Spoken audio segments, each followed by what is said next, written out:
জিন্দাবাদ মরান ঐক্য জিন্দাবাদ এই দুই চলিছে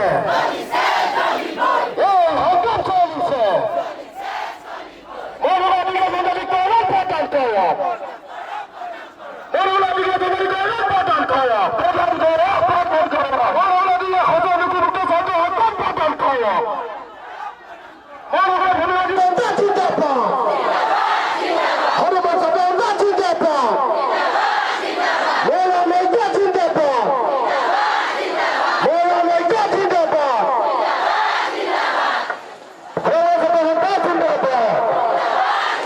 হনুমান সদা জিন্দাবাদ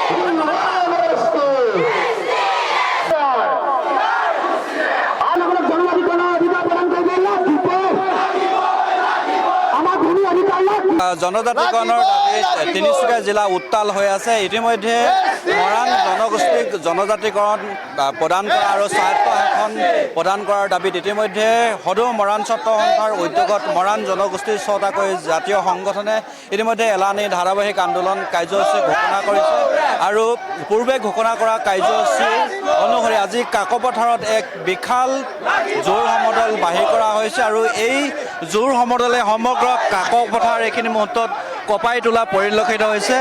বিভিন্ন চৰকাৰ বিৰোধী শ্লোগানে মৰাণ জনগোষ্ঠীৰ 6টাকৈ জাতীয় সংগঠনৰ উদ্যোগত আজি বাহিৰ হোৱা এই জোৰ সমদলত ইতিমধ্যে জনগোষ্ঠীটোৰ সকলো স্তৰৰ লোকে অংশগ্ৰহণ কৰিছে। তাৰ পৰিৱেশটো দেখুৱাইছে এয়া 115 নং ৰাষ্ট্ৰীয় ঘাইপথেৰে বাহিৰ কৰা এই জোৰ সমদলটো কাকপথাৰ টাউনৰ অভিমুখে আগবাঢ়ি গৈছে। মই মৰাণ ছাত্ৰ সন্থাৰ সভাপতি আছে, নেতৃত্ব আছে, মই অকণমান কথা পাতিবৰ কাৰণে চেষ্টা কৰিম যে দীৰ্ঘদিন ধৰি মৰাণসকলক জনজাতিকৰণ প্ৰদান কৰাৰ নামত কেৱল ভুৱা আশ্বাস ভুৱা প্ৰতিশ্ৰুতি প্ৰদান কৰিছে আৰু আপোনালোকে এইবাৰ ধাৰাবাহিকভাৱে আন্দোলন ঘোষণা কৰিছে আৰু আপোনালোকৰ আজিৰ কাৰ্যসূচী অনুসৰি চৰকাৰক ব্যাপক ৰূপত সমালোচনা কৰিছে। এই কাৰ্যসূচীৰ জৰিয়তে কি বাৰ্তা দিব এই কাৰ্যসূচী? হয়, আমি ক'ব বিচাৰিছোঁ চৰকাৰে মৰাণসকলক জনজাতিকৰণ দিম বুলি আজি বহু প্ৰতিশ্ৰুতি দিলে। চৰকাৰ আহিল আৰু গ'ল আৰু চৰকাৰে এইখন চৰকাৰো 10 বছৰ অতিক্ৰম কৰিলে, কিন্তু আজি পৰ্যন্ত জনজাতিকৰণ দিবলৈ সক্ষম নহ'ল। গতিকে ক'ব বিচাৰিছোঁ মৰাণসকলক যেতিয়ালৈকে জনজাতিকৰণ নহ'ব তেতিয়ালৈকে কিন্তু আমাৰ এই জংগী আন্দোলন হ'ব। আৰু এইবাবে আজি দ্বিতীয়টো দিনা আপোনালোকে দেখিছে হাজাৰ হাজাৰ মৰাণ মানুহ আহিছে, কিন্তু ইয়াৰ পাছত ইয়াতকৈ বেছি মানুহ হ'ব।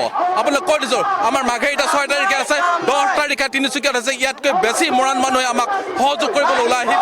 আৰু চৰকাৰে যিকোনো তেখেতলোকে যদি বিভিন্ন প্ৰশাসনক প্ৰয়োগ কৰি যদি আমাক ৰোধ কৰিব বিচাৰে সেই ৰোধকো উখুৰাই পেলোৱা শক্তি আমাৰ মৰাণ জনসাধাৰণৰ আছে। আমি ক'ব বিচাৰিছোঁ ইমান দিনে মৰাণসকলক বঞ্চনা কৰা, শোষিত কৰা, মিছা প্ৰতিশ্ৰুতি দিয়া আমি মৰাণ জনসাধাৰণে নিশ্চিতভাৱে দিব। আৰু এই আন্দোলনৰ পাছতে কিন্তু অৰ্থনৈতিক অৱৰোধ, এই অৰ্থনৈতিক অৱৰোধ ভয়ংকৰভাৱে অসমৰ আটাইতকৈ ভয়ংকৰ জংগী আন্দোলন গঢ়ি তুলিবলৈ সক্ষম আমি। মই জয়কান্ত মৰাণ আছে সাধাৰণ সম্পাদক। মই আপোনাৰ পৰা জানিব বিচাৰিছোঁ যে আপোনালোকক কেৱল মাত্ৰ ভুৱা আশ্বাস ভুৱা প্ৰতিশ্ৰুতি প্ৰদান কৰি আহিছে, তাৰ বিনিময়ত কিন্তু চৰকাৰে আপোনালোকৰ যিটো ন্যায্যতা সেইটো প্ৰদান কৰাত ব্যৰ্থ। নিশ্চিতভাৱে এটা কথা ক'ব লাগিব, মৰাণসকলৰ জনজাতিকৰণৰ বিষয়টো আজিৰ তাৰিখলৈকে কিন্তু চৰকাৰখনে ভাবিব নোৱাৰিলে।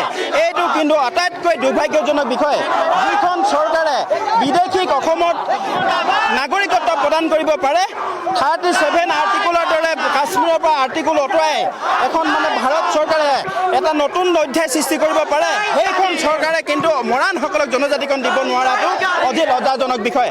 আমি এটা কথা স্পষ্ট কৰি দিব বিচাৰিছোঁ, যদি মৰাণসকলক আলোচনাৰ নামত যদি ভুৱা প্ৰতিশ্ৰুতি দি থাকে, নিশ্চিতভাৱে এদিন নহয় এদিন এই অসমখনত কিন্তু অসমীয়া লোকসকল বা মৰাণৰ অসমীয়া খিলঞ্জীয়া লোকসকলে কিন্তু ইয়াতকৈ জংগী আন্দোলন কৰিব, সেই কথা স্পষ্ট হৈ পৰিছে।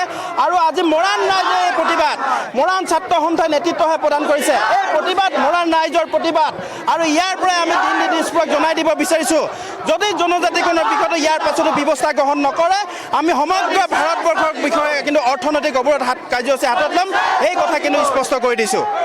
আৰু অসম মৰাণ সভাৰ সাধাৰণ সম্পাদক আছে বিতুপন মৰাণ। মই কথা পাতিব বিচাৰিছোঁ যে চৰকাৰ প্ৰশাসনে আপোনালোকৰ যিখন মূল সংগ্ৰাম জনজাতিকৰণৰ যিখন সংগ্ৰাম চলি আছে দশক ধৰি কেৱল প্ৰতাৰণা ভুৱা আশ্বাসৰ বাহিৰে আপোনালোকে একো দিয়া মৰাণ জনজাতি স্বায়ত্ব শাসন আৰু জনজাতিকৰণ এইটো আমাৰ প্ৰাপ্য আছিল, এইটো আমাৰ অধিকাৰ আছিল।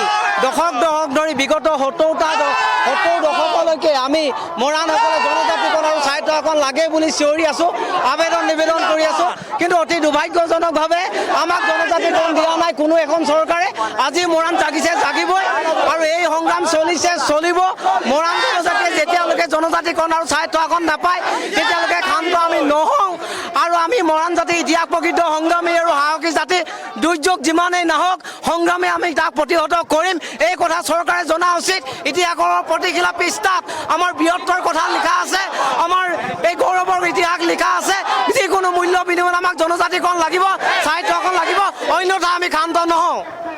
মৰাণ মহিলা পৰিষদৰ সভানেত্ৰী আছে, মই অকণমান জানিব বিচাৰিম যে আপোনালোকক চৰকাৰ প্ৰশাসনে এইখন আন্দোলন মষিমূৰ কৰিবৰ কাৰণে বাধা প্ৰদান কৰা হৈছে, তৎসত্বেও আপোনালোকে ওলাই আহিছে। হয়, নিশ্চিতভাৱে যিহেতু আমাৰ মৰাণ ৰাইজক চৰকাৰে বাৰে প্ৰতাৰণাৰ পৰা খণ্ডাবাদ, কিন্তু মৰাণ ৰাইজে আজি হাত পাতি বহাই নাথাকে। যিহেতু চৰকাৰ ইখনৰ পিছত ইখন পৰিৱৰ্তন হৈছে, কিন্তু আমাৰ জনজাতি মৰ্যাদা মৰাণ জনগোষ্ঠীৰ স্বাস্থ্যভুক্ত স্বায়ত্ব শাসন প্ৰদানকে আদি কৰি বিভিন্ন সমস্যাত জৰ্জৰিত যিসকল মৰাণ ভূমিপুত্ৰসকল, যিসকল থলগিৰি মৰাণসকলক কিয় হিমন্ত বিশ্ব শৰ্মাক কিয় থলগিৰি মৰাণসকলক জনজাতি মৰ্যাদা দিবলৈ বিচৰা নাই, তেওঁ কিয় ভয় খাইছে? কি তেওঁ ইমান ভয়াটো নেকি যে যিসকল থলগিৰি মৰাণ তেওঁলোককে জনজাতি মৰ্যাদা নিদিব? তেওঁ গাদীত ইখনৰ পিছত ইখন চৰকাৰ 3টা দশক তেওঁ গাদী দখল কৰিব, কিন্তু মৰাণ ৰাইজৰ সমস্যাহে ৰ'ব। কেতিয়াও মৰাণ ৰাইজে হাত পাতি বহি নাথাকে। অনাগত দিনত আৰু জংকীৰ আন্দোলন এনেদৰে হৈ থাকিব। আৰু চাওক, এইদৰে এতিয়া সদৌ মৰাণ ছাত্ৰ সন্থাৰ উদ্যোগত মৰাণ জনগোষ্ঠীৰ 6টাকৈ জাতীয় সংগঠনৰ উদ্যোগত এইদৰে মৰাণ জনগোষ্ঠীৰ সকলো স্তৰৰ লোক আজি ওলাই আহিছে।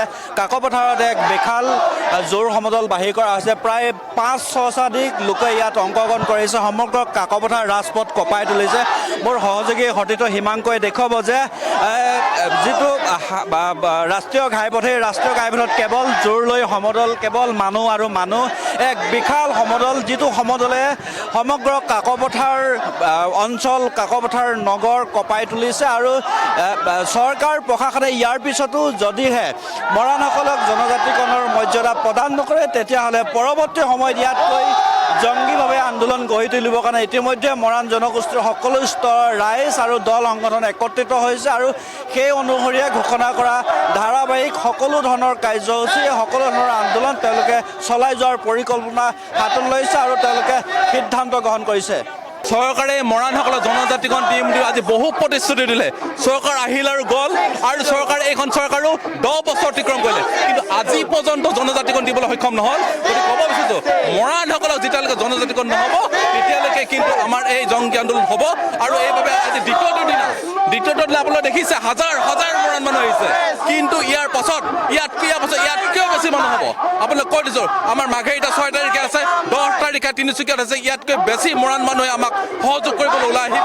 আৰু চৰকাৰে যিকোনো তেখেতলোকে যদি বিভিন্ন প্ৰশাসনক প্ৰয়োগ কৰি যদি আমাক ৰোধ কৰিব বিচাৰে, সেই ৰোধকো উফৰাই পেলোৱা শক্তি আমাৰ মৰাণ জনসাধাৰণৰ আছে। এইটো আমাৰ প্ৰাপ্য আছিল, এইটো আমাৰ অধিকাৰ আছিল।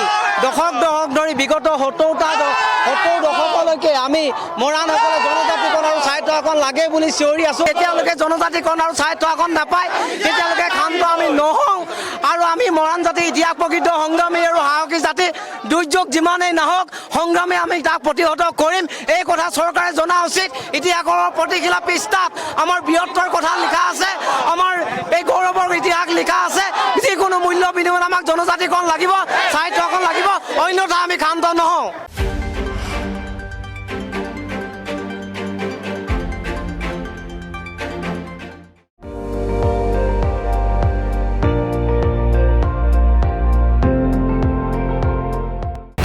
আপুনি চাই আছে ND24, সৰ্বশ্ৰেষ্ঠ নহয় সৰ্বোত্তমৰ দৌৰত।